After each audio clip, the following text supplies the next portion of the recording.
Hi, I'm Scott from Bin Force. I'm going to show you just how easy it is to install the bin bomb canister. First of all, we drill a hole in your bin lid.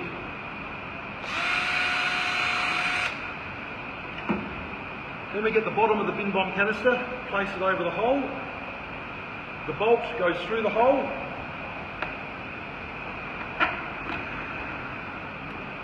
Then 1 scoop of the Australian-made bin bomb.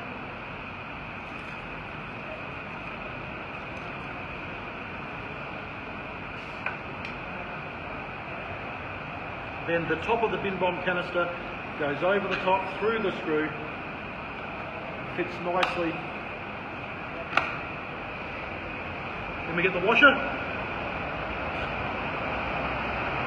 and the nut.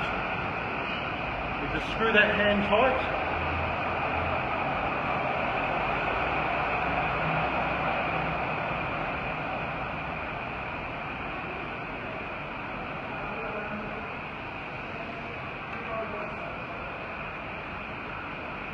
And it's as simple as that. Now every time you open and shut the lid, the Australian-made bin bombs absorbs all the bad odours and releases the pleasant fragrance that it has.